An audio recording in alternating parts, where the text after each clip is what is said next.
So welcome, everyone. And now it's time to light the chalice, symbol of our faith. If you'll rise as you're willing or able.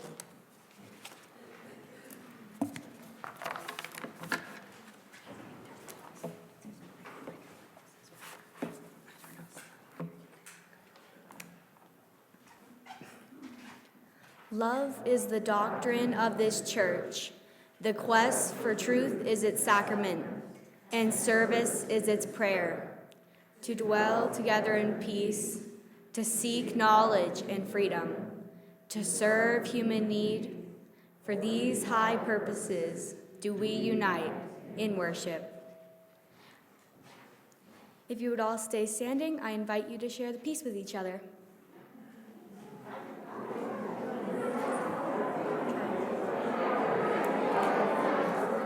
Good morning, everyone. I'm Harrison Wendt. I'm the youth programming coordinator here at this congregation.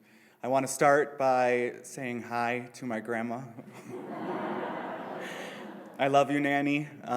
Thank you for always encouraging me to dream big and embrace possibilities. I want everyone to take a moment, close your eyes, and play this scenario in your mind. It's an early summer morning. Your parents are waking you up because it's time to get ready for your first day of school. You get up, you brush your teeth, you eat breakfast, you pack your lunch and your backpack. You catch the bus or get dropped off by your parents. You approach the front doors of your school and enter a building with so many unknowns. It's a new year. You may have a new teacher. You're in a new grade, possibly a new school. You have new friends, new crushes, different lunches, maybe different playgrounds.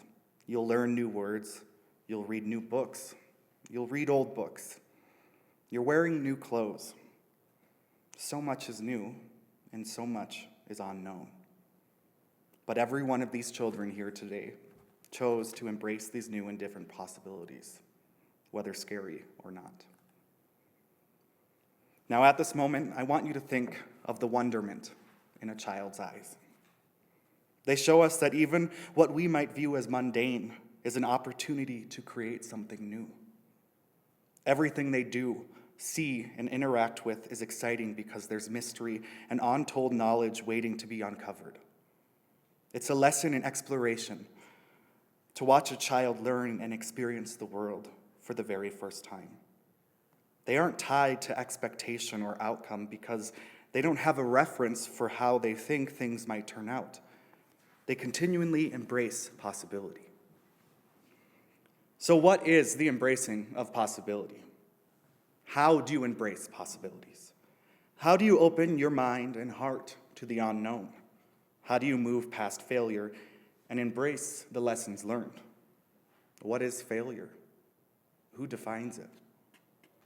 There are multiple right answers. But before we go any further, I would like everyone to please put on this mindset hat of there is no one right way. In the summer of 2019, I was living at the height of my addiction, drinking to relieve stress and consuming drugs to ease the pain. You might be asking yourself, Harrison, what does this have to do with embracing possibility? Everything. I became sober on September 1st, 2019. Thursday will be my 3-year rebirth day. The decision to become sober was an active moment of embracing the possibility of a healthier and more fulfilling life. Every day I wake up is a new day of embracing those same possibilities. In and before my active addiction, I teetered on the edge between optimism and pessimism, dipping my toes in each pool during different times in my life.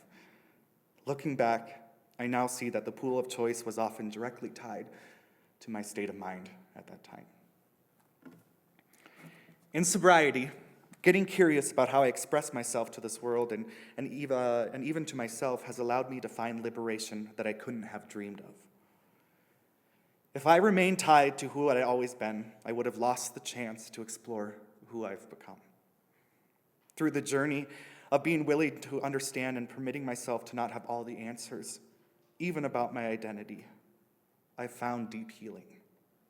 I've been able to rediscover myself, my identity, and my modes of expression just by saying, I don't know, but I'm here to learn. With the recognition that was true for me 5 years ago, 3 years ago, 1 week ago, or even yesterday, might not be true today, and that's okay. The continued relearning of the self and stepping into a space of renewal is part of the process. And in that process, there is room for endless possibilities. Think about it. If you believe people are bad and the world is doomed, what incentive is there to act or change? How motivated do you feel to try and make a difference? How much energy do you have to go about your day? If you're anything like me, the answer is probably none. All your energy goes towards one thing and one thing only: surviving another day. And all you're doing is existing. There is tremendous catharsis when you realize that you can stop trying to find the best solution or the right solution and begin looking at all of the possibilities. You can also use it to help make your manner of thinking more productive in life, the living and existence parts of it. And this concept, being able to see the future, understand there is so much possibility there, and being optimistic about that possibility is in terribly short supply right now for our humanity. The world is a hot garbage fire, and we are all just treading water through a global, national, or local crisis. Seriously, pick anyone you want. There's so many. I understand that feeling optimistic about tomorrow, let alone next year, can feel impossible. But personally, I start by focusing on possibilities. They are small. I can assess them. And I can start to see the shape of a problem if I look at enough of them. Seeing that shape is usually enough to feel a sense of, this can be real if I want it to be. Then I do the work to create the circumstances where the probable outcomes that I want to see happen have space to happen. It doesn't mean they will happen, but it does give me an entry point into something I can control in the ambiguity, which activates my agency and can result in manifesting the things I think should happen. Not by accident, but because I worked to make it real, because I thought it was worth seeing what happened next. It is our thinking that frames our lives.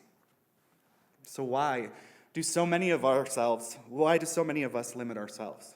What prevents us from dreaming of things that never were and asking, why not?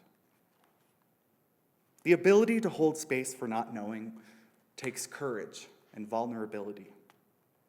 In a world that tries to shame us when we don't have all the answers, that declaration can feel scary. Vulnerability is the fertile ground for creativity to blossom. No one shames a child for asking questions and seeking understanding. So then why do we do that to ourselves? To admit that we don't know gives us the room to find out. It permits us to explore even deeper and to expand our awareness, not only of ourselves, but of the world around us. We human beings are capable and so adaptable. Usually, it's through the creation and comfort of routines that we forget our ability to endure newness.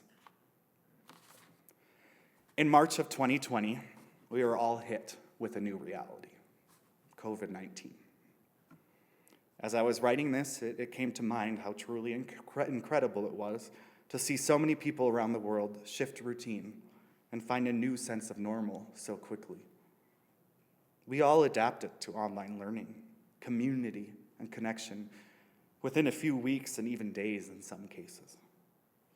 Our collective ability to endure the unknown was a testament to our resilience and capability. And as we reemerge into the world, the possibilities that were created have a lasting effect. Something we never dreamed of before COVID is now in full bloom because we were not limited in the same ways, because it takes the unexpected to show us a new perspective. In the continued rediscovery of ourselves and inviting in renewal, the world of possibility begins to expand. Expressing our truth with courage and vulnerability each day is a continuation of stepping into our power. We let go of the labels that hold us back and remember what we are capable of. Leading with this level of curiosity invites the childlike wonder back into our world, and we align with the ability to experience endless possibilities. So, I encourage you to bring that childlike wonder back into your life. Dream big. Be curious. Share the truth. Accept failure. Celebrate success. And become comfortable with the uncomfortable. Because when you embrace possibility, your dreams will go from molehill to mountain size. Thank you.